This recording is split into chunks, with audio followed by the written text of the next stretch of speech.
Dan kiranya Allah sendiri, Sang Sumber Damai, senantiasa menjaga seluruh hidupmu, baik roh, pikiran, maupun perbuatan, agar sepenuhnya suci tanpa celah, sampai hari kedatangan Kristus Yesus, penguasa kita.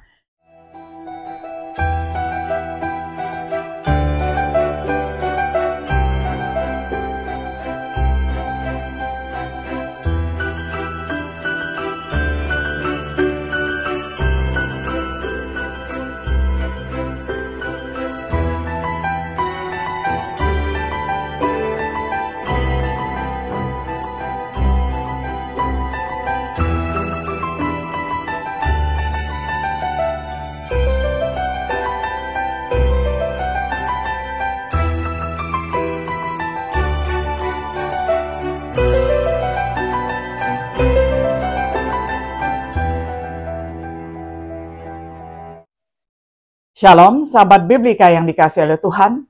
Senang sekali hari ini kita dapat berjumpa kembali di dalam acara Refleksi Sahabat Biblika.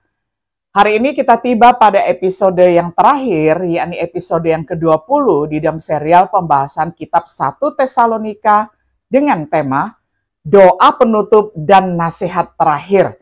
Saya akan bacakan firman Tuhan dari 1 Tesalonika 5, ayat 23 sampai ayatnya yang ke-28.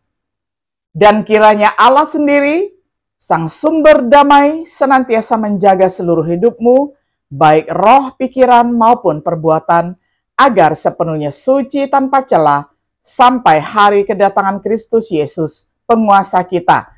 Karena yang memanggil kamu adalah Allah, dan Dia sangat layak dipercaya. Dialah yang akan menyucikanmu hingga menjadi sempurna. Saudara-saudari, doakanlah kami sebagai umat yang disucikan Allah. Hendaklah kalian saling memberi salam dengan penuh kasih. Saya juga berpesan dengan sungguh-sungguh atas nama Tuhan Yesus, agar surat ini dibacakan kepada semua saudara-saudari seiman yang lain. Akhir kata, kiranya Kristus Yesus, penguasa kita, selalu berbaik hati kepada kalian masing-masing, dan menyertaimu. Amin. Sampai demikian jauh pembacaan firman Tuhan dari 1 Tesalonika 5 ayat 23 sampai 28.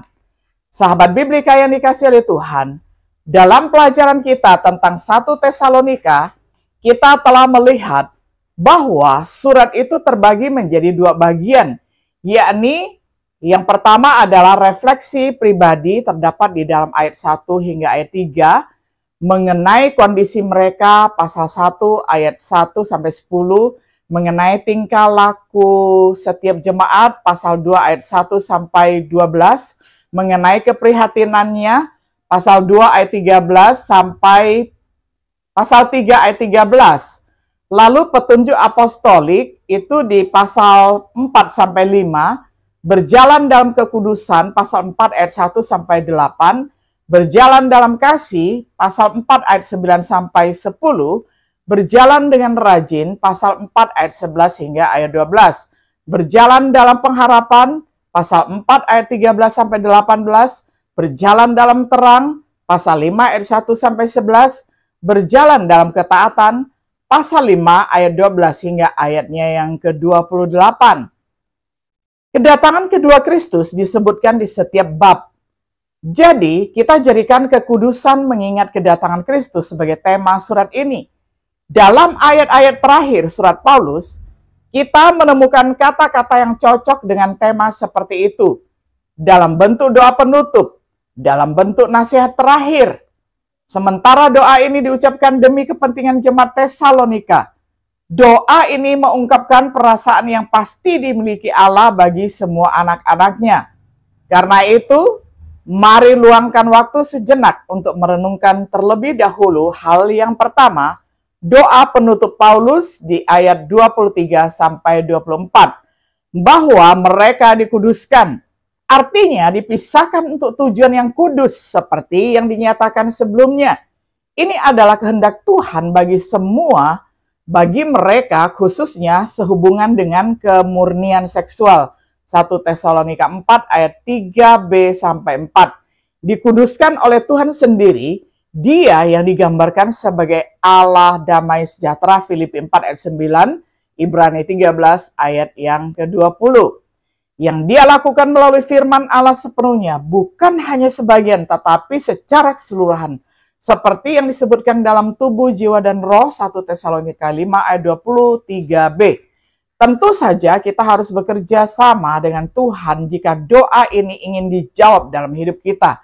2 Timotius 2 ayat 19 sampai 22.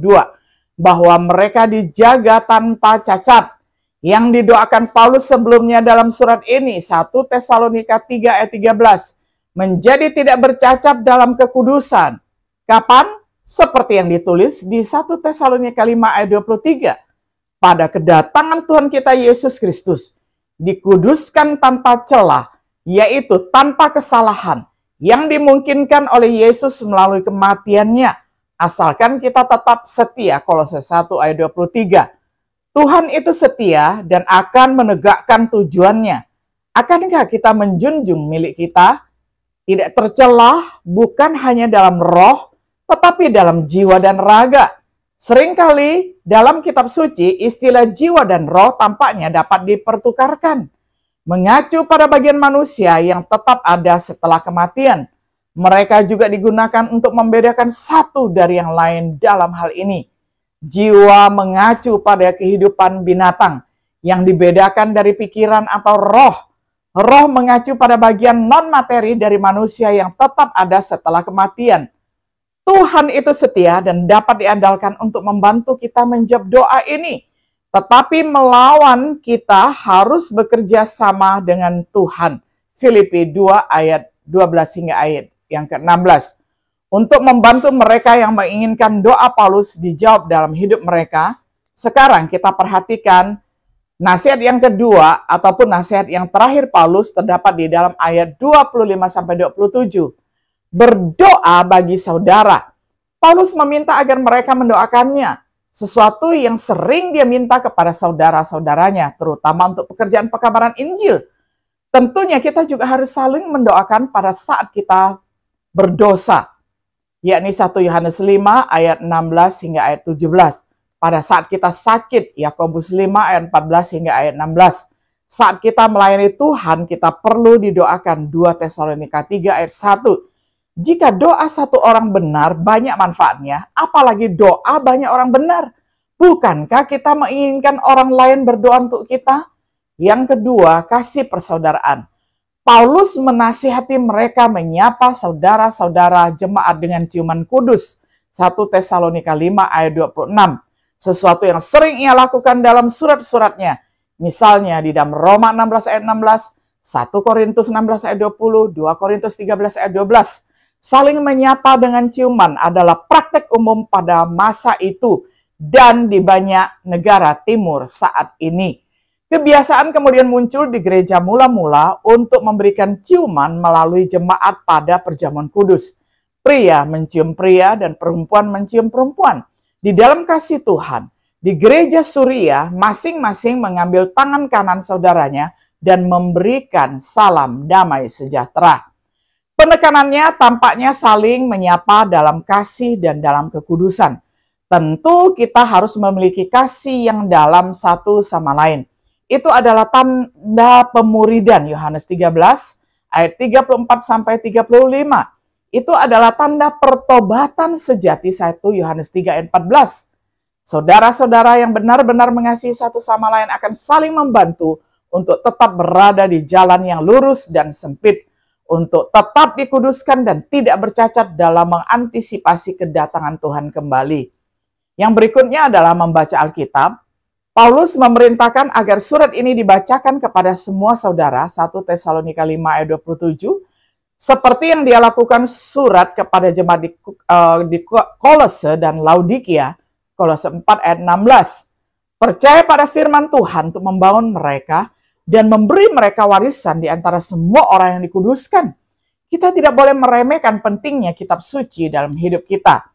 Cara Allah menguduskan kita, dengannya kita dilahirkan kembali dan Allah telah memurnikan jiwa kita.